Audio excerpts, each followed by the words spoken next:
यार भारत में ब्यूरोक्रेट होना ना एक अपने आप में एक बहुत बड़ी समस्या है। ब्यूरोक्रेसी के साथ बहुत सारी प्रॉब्लम्स हैं और उसके ऊपर तो ध्यान जाता है, लेकिन कभी भी किसी भी सिस्टम को आप देखते हैं और उसमें रेगुलरली सेम मिस्टेक्स हो रही हैं, तो एक बात आपको समझनी चाहिए कि प्रॉब्लम जो ह्यूमन पार्ट है उसका एक सर्टेन एस्पेक्ट एक एट्रीब्यूटेबल है उस तक, लेकिन लार्जर स्कीम ऑफ थिंग्स में आपको देखना पड़ेगा जब सेम मिस्टेक रिपीट हो रही हैं अक्रॉस द बोर्ड, अलग अलग स्टेट्स में, अलग अलग कॉन्टेक्स्ट में।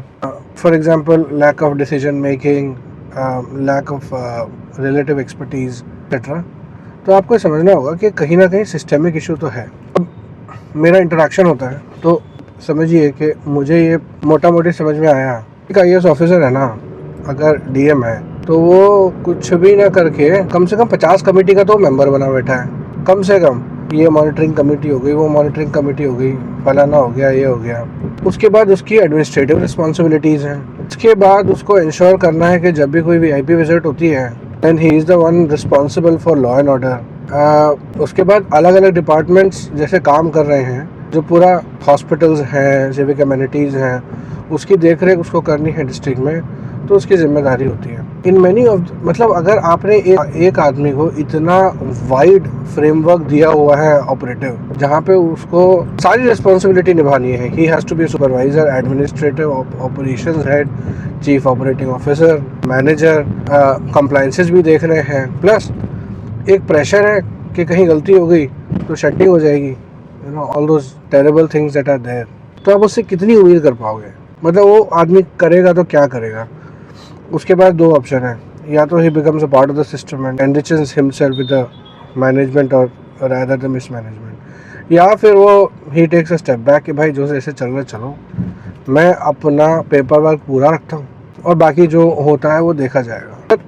और दूसरा, हमारे यहाँ पे प्रॉब्लम्स कम तो है नहीं, मतलब पॉपुलेशन डेंसिटी इतनी है डिस्ट्रिक्ट में, और उस आदमी को जिनके साथ काम करना है वो रिसोर्स स्किल्ड नहीं है, तो जो ब्यूरोक्रेसी लेवल का आदमी है यार, वो भगवान थोड़ी ना है। तब जो भी इश्यूज हैं ब्यूरोक्रेसी के साथ में, उसको 1% भी डिस्काउंट नहीं कर रहा हूँ।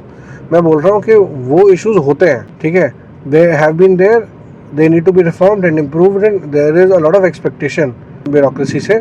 पर एक बार उनकी भी प्रॉब्लम समझते हैं, उनके पास रिसोर्सेज नहीं है। मतलब अगर उनको एक टेक्निकल आदमी हायर करना है तो आदमी हायर करे तो कहाँ से करे? और ये जितना IAS के लिए ट्रू है उतना IPS के लिए होगा। IRS का may be they operate in different framework, but बहुत सारे डेपुटेशंस पे IRS भी एडमिनिस्ट्रेटिव रूल्स में आते हैं। तो वो करे तो क्या करें भाई? जनरल एक्सपर्टीज़ के, अगर आपको एक स्पेसिफिक से जनरल एक्सपर्टीज़ पे आना पड़ा तो स्पेसिफिक एक्सपर्टीज़ के लिए आपके पास रिसोर्सेज तो होने चाहिए। एंड यही तरीका है कि कंपनी ऑपरेट करती है। कोई जो भी CEO होगा वो किसी ना किसी, भाई सुंदर पिचाई को ले लो, वो मेटलर्जी का ग्रेजुएट है, ठीक है, उसका एक्सपर्टीज मेटलर्जी में है, बट वो सॉफ्टवेयर कंपनी चला रहा है because he has the best software guys, जो सॉफ्टवेयर डेवलपमेंट के AI वगैरह के डिफरेंट एस्पेक्ट को समझते हैं। चाहे जो चीज़ उसको नहीं आती है उसने अपने से बेहतर लोगों को हायर किया हुआ है, यहाँ तो स्कोप ही नहीं है। फिर पॉलिटिक्स से जो भी प्रेशर आता है वो है कि हर चीज़ के लिए DM रिस्पॉन्सिबल है, हर चीज़ के लिए फलाना ऑफिसर रिस्पॉन्सिबल है। तो आदमी करे तो क्या करे, कितना करे, दैट बिकम्स अ क्वेश्चन। और ये जब रिपीट हो रहा है अक्रॉस द बोर्ड तो सिस्टमिक इशू है। इसके लिए हमें चाहिए कि गवर्नेंस अपनी जगह ठीक है, लेकिन human resource and technical capability हमको चाहिए आज की डेट में एडमिनिस्ट्रेटिव में।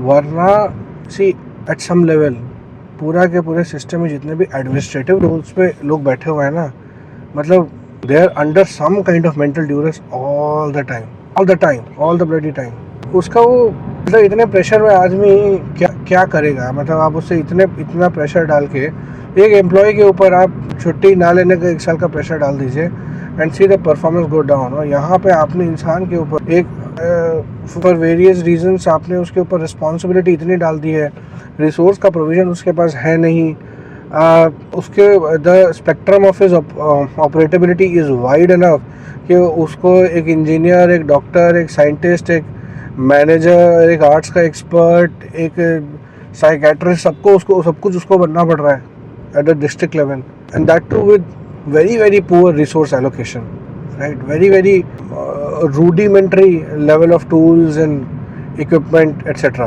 Or obviously this will vary across states and we that is a separate discussion. पर किसी को समझना पड़ेगा कि भाई ये समस्या ऐसी है कि प्रेजेंट फ्रेमवर्क में तो इसका कोई सोल्यूशन है नहीं. सोल्यूशन आएगा मतलब इसको इसी और इतने समय से अगर हम 70-80 साल से एक ही प्रॉब्लम को रिपीट कर रहे हैं तो यार कभी तो हमको ये समझना चाहिए कि परहैप्स द सिस्टम दैट मतलब सिस्टम कॉन्स्टिट्यूशन इंसानों को सर्व करने के लिए रखा गया है कि इंसानों के जीवन बेहतर हो सके. कोई भगवान तो है नहीं. अगर सिस्टम बार बार सेम मिस्टेक रिपीट कर रहा है तो सिस्टेमिक प्रॉब्लम है. 70 साल से हम ब्यूरोक्रेसी की वही इश्यूज देखते आए हैं. हमने उस चीज़ को फंडामेंटली मतलब फंडामेंटल थिंकिंग भारत में है ही नहीं. हम देखिए भगवान की ज़रूरत वहाँ पड़ती है जब आप फंडामेंटल मतलब रोज़मर्रा के जीवन में हर चीज़ के लिए भगवान की आवश्यकता बहुत तब पड़ती है जब आप फंडामेंटल थिंकिंग मतलब वो भी तो भगवान ने दिया है ना. आप उसको आप बेसिक चीज़ों को क्वेश्चन करना बंद कर देते हैं, सिस्टम के ऊपर डिपेंडेंट हो जाते हैं. वो फिर वो सिस्टम जितना अच्छा है आप उतना ही परफॉर्म कर पाएंगे. मतलब उस सिस्टम का जो लोवेस्ट परफॉर्मिंग ग्रेड है ना वो आपकी एवरेज परफॉर्मेंस आ जाएगा. समझ लीजिए कि सिस्टम जितना एफिशिएंट है अपने लोएस्ट स्टेज पे वो आपका एक तरीके से है कि आपका एवरेज आउटपुट होगा.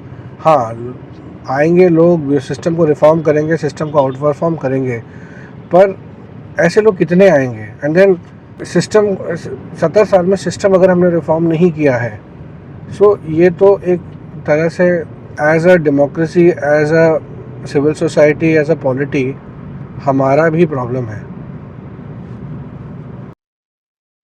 और ऐसे सिस्टम में होगा क्या ना कि कोई आपका जो बहुत महत्वाकांक्षी ऑफिसर है, I'm talking about good officers who really want to get things done, serve the society, उसका सफरिंग बहुत ज़्यादा है क्योंकि वो तो देखो कहीं नहीं जा रहा है. उसको हर जगह पे चैलेंज मिलेंगे, रोड ब्लॉक्स मिलेंगे. और महत्वाकांक्षी लोगों के साथ प्रॉब्लम क्या है कि अगर उन्हें जहाँ वो पहुंचना चाहते हैं वो नहीं पहुंच पाए ना, जो डिलीवर करते हैं वो नहीं डिलीवर कर पाए या जो पाना चाहते हैं वो नहीं आ पाए, तो स्ट्रेस, एंजाइटी जो भी आपको लगाना आप लगा लीजिए. Those are just the logical outcomes. उन लोगों के लिए बड़ा दिक्कत है क्योंकि देखिए जिसको बहाव के साथ चलना है तो उसका उसका जीवन तो बहुत ही मतलब सिंपल है. Right. और किसी इंडिविजुअल की कैपेबिलिटी या कैपेसिटी के ऊपर बात नहीं कर रहा हूँ, बट ये एक नेचुरल प्रिंसिपल है कि भाई जो आदमी परिस्थिति से लड़ नहीं रहा है, उसको इम्प्रूव करने की कोशिश नहीं कर रहा है, उसके जीवन में तो कोई प्रॉब्लम ज्यादा है नहीं. वो तो ठीक है, हुआ तो हुआ, नहीं हुआ तो तेल लेने जाए. लेकिन जो कुछ एक्चुअली अचीव करना चाहता है, जो सिस्टम एक्सपर्टीज से अपने कुछ परिवर्तन करना चाहता है, इम्प्रूवमेंट करना चाहता है, उनके लिए बहुत बड़ी समस्या है. मतलब उनका जो ऐसे लोगों का मैं मेरे सामने बहुत अक्रॉस द बोर्ड केसेस हैं कि they are suffering all the time. इन लोगों को एम्पावर करने की, इन लोगों की बात समझने की सिस्टम में बहुत ज़्यादा ज़रूरत है. Because see change makers are going to be a few. और सिस्टम को ऐसा डेवलप होना पड़ेगा कि इट केटर्स सब चीज़ चलाइए, लेकिन जो आपका एक्सेप्शनल टैलेंट है अक्रॉस द बोर्ड, चाहे वो ब्यूरोक्रेसी में हो या पॉलिटी में हो, सिविक सोसाइटी में हो, किसी इंडस्ट्रियल फील्ड में हो, system should enable them to to perform their best. क्योंकि ये जो आप टॉप 5% छोड़ दीजिए, टॉप 1% छोड़ दीजिए, जो ये 0.0005% आपके हाई परफॉर्मेंस है ना, ये आपकी सोसाइटी में ट्रांसफॉर्मेशन लेके आएंगे और आपके आपके समाज को बदलेंगे, आपके आपके गंतव्य मार्ग पे तेजी से अग्रसर कराएंगे. और अगर आपने इनकी अनदेखी की और इनको ऐसे सिचुएशन में डाला जैसे हम अपने एक्सपर्टीज वाले ह्यूमन रिसोर्स को एट ऑल लेवल्स डालते हैं, तो भूल जाइए कि विकास का रास्ता भारत के लिए इख्तियार होगा. देखिए सिस्टम की बुराई करना बहुत मतलब एक लॉजिकल आउटकम है जब आप सिस्टम से खुश नहीं हैं, लेकिन डीप डाउन जाके देखना कि सिस्टम क्यों ठीक नहीं है, उसके लिए ना बहुत इंसाइट चाहिए. उसके लिए बहुत लीडरशिप चाहिए, उसके लिए आपको एक अलग लेवल की परिपक्वता चाहिए, उसके लिए मतलब आपको जो मेंटल टेम्परामेंट है ना, आपको जो चाहिए वो एक अलग लेवल पे है। हमारे पास ऐसे लोग हैं जो, देखो, हमारे ही लोग हैं जो बाहर जाके पेटेंट ले लेते हैं, बाहर जाके बड़ी बड़ी कंपनियां चलाते हैं, और यही जो लोग हैं जो इंडियन सिस्टम के अंदर, भारतीय सिस्टम के अंदर जो मतलब डिप्रेशन में चले जाते हैं। कुछ लोगों को मैं पर्सनली मैंने एडवाइस दिया है कि आप भारत छोड़ दीजिए, क्योंकि यहाँ का जो परिवेश है ना, आप उसमें पागल हो जाएंगे, क्योंकि आप एक स्पेसिफिक प्रॉब्लम तो सॉल्व कर सकते हैं, लेकिन जहां तक बात आई जनरल पॉलिटिकल मैनेजमेंट की, तो जो खासकर जो टेक्निकली स्किल्ड लोग होते हैं वो इस चीज के लिए मतलब आईक्यू ईक्यू की लड़ाई है। ठीक है भाई, अब सीधी सीधी बात है, मैं अभी चल रहा हूँ एंड आप कैमरा हिलता हुआ देख रहे हैं, बम पा रहे हैं, मैं झेल सकता हूँ। ठीक है, रोज तो गाड़ी भी नहीं चलाता हूँ, पसंद भी नहीं है, लेकिन ठीक है, मैंने बहुत धक्के खाए हैं और ये छोटे मोटे बम से मुझे परेशानी नहीं होती, गाड़ी इधर से आती है। लेकिन अगर आप एक F1 रेसर को यहाँ पे उतार देंगे, जिसका दिमाग फार्मूला वन की गाड़ी की गति से चलता है, और आप बोलेंगे तुम उसको कर्णावती के ट्रैफिक में, अहमदाबाद के ट्रैफिक में तो मैं F1 गाड़ी को चलाओ, या तो गाड़ी खराब हो जाएगी या तो आदमी का इंजन फेल हो जाएगा। तो हमें जो चीज़ हाईवे पे चलने के लिए बनी है, जो चीज़ ट्रैक पे चलने के लिए बनी है, और मैं ह्यूमन रिसोर्स की बात कर रहा हूँ, गाड़ियों की बात नहीं कर रहा हूँ, वो इंफ्रास्ट्रक्चर, वो सिस्टम बनाना पड़ेगा ताकि वो उसमें परफॉर्म कर सके, क्योंकि यही परफॉर्मेंस है, यही हाई लेवल परफॉर्मेंस है जो हमारे समाज को, भारत को आगे लेके जाएगी।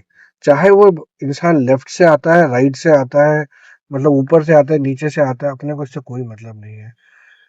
टिल द टाइम आप ऑब्जेक्टिवली सोसाइटी को सर्व करने का कोशिश कर रहे हैं, मैं नहीं कर रहे हैं, कोशिश कर रहे हैं, आप मिनिमम हार्म के प्रिंसिपल पे चल रहे हैं, और